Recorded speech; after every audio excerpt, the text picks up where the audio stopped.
Salve, muito boa noite. Nós estamos aqui no Frente a Frente falando de política. Hoje é o deputado federal por Minas Gerais, Eros Biondini. O deputado Eros é um campeão de votos em Minas Gerais, muito bem votado, e ele foi votado em quase todos os municípios de Minas. Minas tem 853 municípios, e ele foi votado em 843. 840. Então, só em 13 municípios, 853 municípios tem Minas. Minas é muito grande. Deputado, o senhor tem um eleitorado assim muito nessa área social. O senhor trabalha muito nessa área, né? Trabalho, atuo em praticamente todos os municípios, porque tenho pautas assim que são que abrangem todas as famílias, por exemplo, a das drogas, né? E qual família hoje que não tem alguém que esteja passando por esse problema das drogas? Eu mesmo, na minha adolescência, passei por esse problema. E foi até a partir daí que começou a minha militância, primeiro voluntária e depois como um representante do nosso povo, muito nessa causa da recuperação dos nossos jovens dependentes químicos. E essa é uma pauta, por incrível que pareça, que quando você ajuda a recuperar um jovem em uma cidade X, outras cidades se sentem contempladas. Diferente de uma ambulância que você manda para a sua cidade e a outra fica sem, e talvez fique triste por não conseguir atender todos. Então. Quando eu ajudei a recuperar o seu filho, a notícia, ela contempla todas as mães, todos os pais.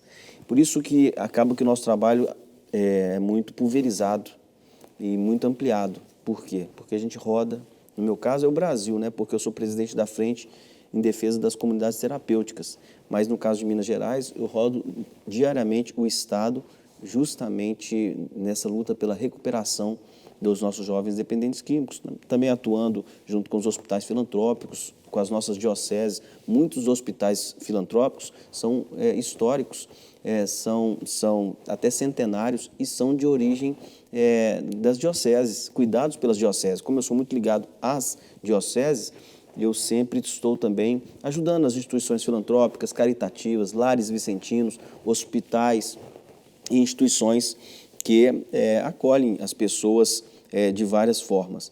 Por isso mesmo, o meu trabalho requer uma atenção, né, em todo o Estado. Anima a gente saber que tem recuperação, né? Não é fácil. Nós estamos vivendo uma epidemia de drogas, e que isso foi relegado a segundo plano.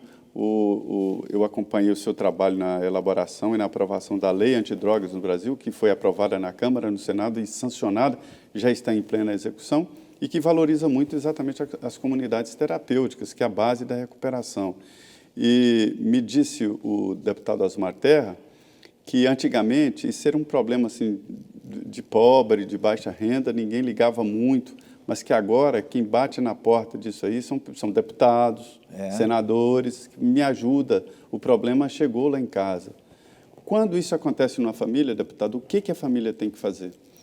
Primeiro dizer o seguinte, né, que até esta realidade das drogas hoje não ter mais classe social ou localização geográfica. É uma epidemia pesada, né? Epidemia pesada fez com que ela chegasse até aqueles que são legisladores e, assim, nos permitiu também convencê-los de aprovar a nova lei de drogas, de ter um olhar mais carinhoso ou mais cuidadoso com as comunidades terapêuticas e instituições de recuperação dos dependentes químicos.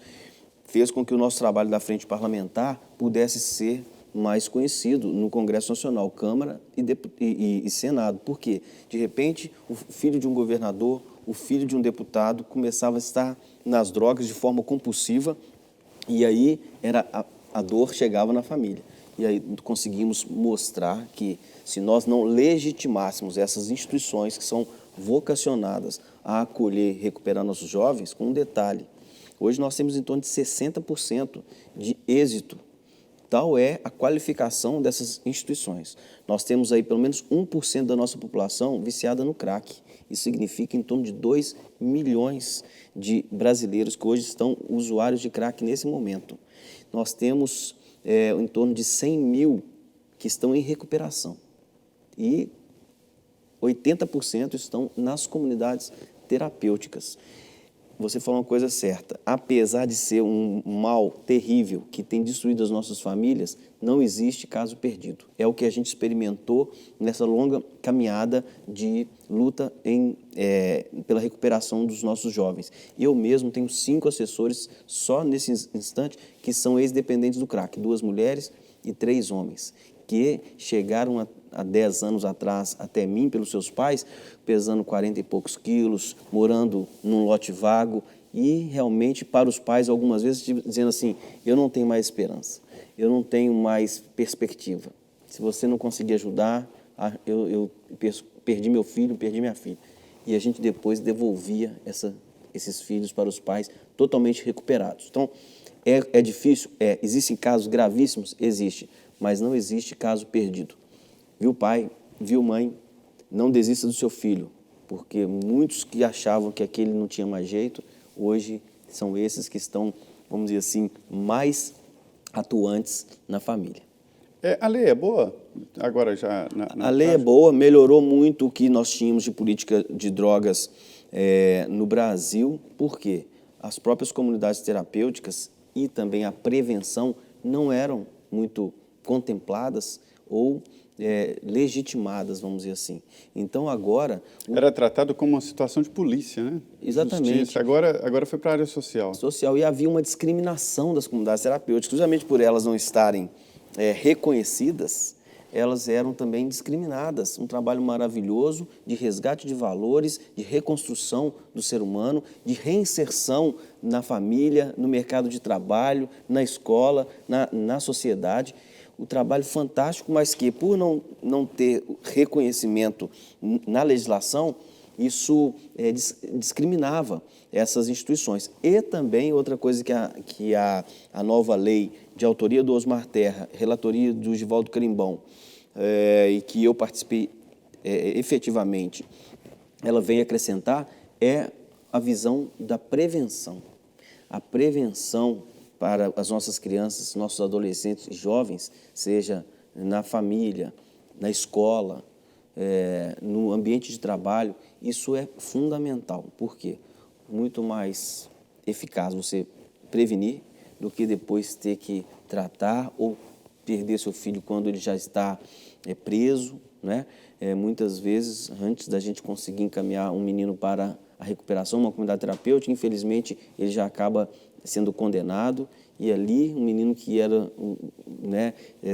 tinha todas as possibilidades de recuperação, acaba, às vezes, perdendo a sua vida. Então, a lei nova de drogas, ela veio incrementar ainda mais a política, demos um salto. Só para você ter uma ideia, nós tínhamos em torno de 3 mil vagas sociais, ou seja, o governo federal aportava recurso para que 3 mil brasileiros tivessem o seu tratamento de drogas gratuito.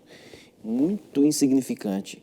Agora, nesse novo tempo, vamos dizer assim, deste governo e do Ministério da Cidadania, passamos para 20 mil vagas sociais, 21 mil vagas sociais, com possibilidade de ampliação do orçamento, que no ano que vem saltaria de 70 milhões para 300 milhões, para investir em quê? Nos nossos jovens adolescentes que estão nas drogas para prevenção, recuperação, reinserção social. Eu conversando com o deputado Givaldo Carimbão, um grande parlamentar, um grande atuante, ele dizia o seguinte, que ele entrou, inclusive, na política para defender uma política muito séria sobre os garotos que cheiravam cola, né? Naquela época era o grande problema. Hoje nem existe, né? A cola mudou a fórmula exatamente por conta de uma legislação, né? E se descuidou, porque quem dera que hoje o problema fosse aquele que o Givaldo Carimbão se preocupava. Cola de sapato, né? Cola de sapateiro, que os meninos ficavam no semáforo colocando e cheirando. Hoje, quem dera que esse fosse o nosso problema. Hoje, em cada esquina ou em cada região de uma cidade, e não é só nas capitais, é no interior, é disseminado de forma homogênea. Isso. É isso que eu vi o presidente da Associação dos Municípios me mostrando os dados, assim, é assustador. Ele falando, você se lembra lá no interior, na fazenda, que tinha aquele pinguço tradicional? Pois é, hoje é crack. Chegou nas fazendas e nas pequenas comunidades. Tanto é assim que existem comunidades rurais, comunidades terapêuticas rurais. Hoje, funcionários, né, servidores do meio rural, como vaqueiros, peões, pessoas que mexem na lida do gado, cavalo, aras e tudo, a grande preocupação é o crack também no meio rural.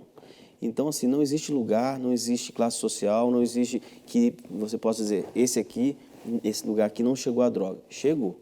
E é por isso mesmo que nós temos que atuar da mesma forma, incessantemente, para proporcionar uma perspectiva de recuperação. Pois é, as políticas sociais são importantíssimas para qualquer governo. Houve um debate inicial ali do liberalismo, né, de redução drástica do tamanho do Estado. É verdade, privatização, redução do tamanho do Estado, controle nos gastos, salários de servidores públicos que estão engolindo o orçamento da União, mas o Estado precisa. A pandemia veio exatamente dizer o seguinte, a economia privada não resolve todos os problemas. É uma boa opção, mas não resolve. O Estado tem que ser forte. Diante disso, a gente vê agora uma tendência muito forte do governo Bolsonaro em se direcionar para a área social. Está, por exemplo, o deputado lançando um novo programa, né? Um programa bom, o Renda Brasil. É um programa que vai ampliar o Bolsa Família. Na verdade, qual que é a intenção do governo? Durante a pandemia, mas, sobretudo, o pós-pandemia, que é a junção de todos os programas de transferência de renda no Brasil, no Renda Brasil, para que realmente seja amplo o alcance desse auxílio.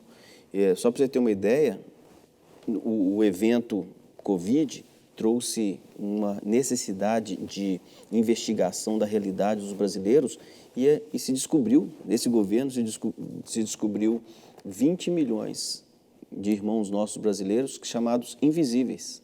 Pessoas que estavam à margem... Não tinham conta? Não tinham conta. No CPF, alguns? Não tinham sequer iniciativa ou não sabiam como pleitear um auxílio, aderir a um programa, e agora 20 milhões de brasileiros estão sendo incluídos. É claro que também se descobriu alguns que estavam utilizando programas indevidamente. Mais de um, né? Ou então aqueles que não precisavam, enfim, vários exemplos de uso indevido do Bolsa Família e de outros programas sociais. Então, esse Renda Brasil, ele virá, no momento pós-pandemia, para juntar, fazer uma fusão de todos os programas até então de distribuição de renda e realmente dar um alcance universal no Brasil da possibilidade de renda. Considerando que aqueles que recebiam R$190 do Bolsa Família hoje tiveram a possibilidade de migração para o auxílio emergencial de R$600. Ou 120, ou 1.200. Ou 1.200 no caso da mãe com o seu filho. É uma turbinada no programa. Uma turbinada. E, inclusive, ao meu ver, e de algumas pessoas também que estão fazendo essa avaliação, pós-pandemia, ou até atravessando esse mar revolto, este auxílio emergencial ele vai sustentar boa parte da economia. Ele é que vai fazer o Brasil dar aquela reagida. Pode escrever. O Brasil vai reagir a partir desse auxílio que foi dado de forma universal, abrangendo ainda mais famílias com um valor maior, e é isso que vai possibilitar o sustento, né, nas necessidades básicas e até o consumo e o aquecimento, a volta do aquecimento da economia, do comércio. Acreditamos que isso aí está sendo uma segurança, não só durante a pandemia, mas no pós-pandemia também. Mas é muito dinheiro, né? 50 bilhões de reais por mês jogados na base da economia, né? É um dinheiro que não vai para a caderneta de poupança, nem para empréstimo, não vai diretamente ali para consumo. É muito importante, 50 bilhões por mês. o custo nos 5 meses, né, deve ficar aí na faixa de 117, 120 bilhões de reais. 60 milhões de brasileiros, 59 milhões de brasileiros, milhões de brasileiros tiveram acesso a isso. Deputado, eu vou fazer uma pergunta para o senhor, mais uma provocação, porque durante o debate ali, Bolsa Família é uma ajuda, a pessoa pega o dinheiro e vai beber cachaça, que o Estado não pode sustentar e tal, e tal. Por que um Estado, por que é preciso ter um projeto de renda mínima e por que precisa ter o Bolsa Família e esse renda mínima? Olha só, aqueles que utilizam de forma indevida o auxílio ou algum tipo de programa, eles não podem prejudicar a intenção no programa, que na sua grande maioria vai atingir. Ou seja, o Estado tem que manter programas assim. Tem que manter programas assim, porque nós temos uma realidade de vulnerabilidade social muito grande. E quando há, como agora, eventos que levam a uma perda de emprego, renda e para o consumo básico, precisa-se transferir renda, precisa-se socorrer as famílias. E, agora, um caso ou outro que a pessoa recebe e vai fazer mau uso daquele benefício, não pode ser como a nossa referência. Não, a referência são os pais de família que estão recebendo esse recurso e estão dando o que de comer aos seus filhos ou mantendo a sua sobrevivência enquanto ele, como autônomo, está paralisado, quando ele, como pequeno empresário, está paralisado, ou como um empregado que agora acabou perdendo o seu emprego momentaneamente. Então, isso sim, o Estado precisa proporcionar, e é o que está acontecendo. Não só manter, mas ampliar nesse momento, e o governo está ampliando. Você falou bem, são 116 bi, 65 milhões, hoje nós tivemos uma reunião com o ministro Onyx Lorenzoni, os vice-líderes do governo Bolsonaro, eu sou um deles. Ele explicando o projeto Renda Mínima, né? Já tem data de lançamento? Renda Brasil. Renda Brasil. Já tem data de lançamento? Não, assim que a pandemia estiver, vamos dizer assim, controlada e estivermos pensando o pós-pandemia, então tudo isso que está sendo feito de auxílio emergencial, que é chamado, será concentrado, unificado num só programa. Trará, né, para o Congresso essa discussão. E acaba de vez com o nome, essa grife do PT aqui, Bolsa Família, né? Na verdade, eu acho que nada pode ser desprezado, tudo que já foi construído em favor das famílias de baixa renda e dos mais necessitados, mas essa ideia de unificar e ampliar, né, o volume de recursos para alcançar mais brasileiros é, com certeza, um progresso. Interessante que eu fiz essa pergunta provocativa ao deputado, mas os países mais ricos do mundo têm os seus programas sociais. Você pode imaginar qualquer país com IDH mais alto, haverá sempre alguém que precisa da força do Estado, morador de rua. Londres está exatamente discutindo o que fazer com moradores de rua. Um prefeito queria proibir a presença de moradores de rua e o país inteiro se levantou contra. Né? Então, haverá sempre irmãos com problema. Não tem jeito, não adianta, né, deputado? Não adianta. Progresso econômico, social, mas sempre existem os que não se enquadram e precisam de ajuda. Exatamente, e nós não podemos deixá-los para trás. Só em Belo Horizonte, a minha cidade, nós temos mais de 6 mil moradores. Não é vagabundagem, né? Não, e a maioria acaba estando na dependência química. Muitas pessoas indo para a rua por causa realmente das drogas, e essas pessoas não podem ficar ao léu, perdendo sua vida. Muito bem. Nós estamos hoje aqui no Frente a Frente, essa conversa boa nessa mesa redonda. A minha parceira de sempre aqui, Denise Rotenburg, está de licença, volta aqui nos próximos programas, e hoje aqui o deputado Eros Biondini. Nós vamos agora no intervalo, 2 minutos, e já estaremos de volta.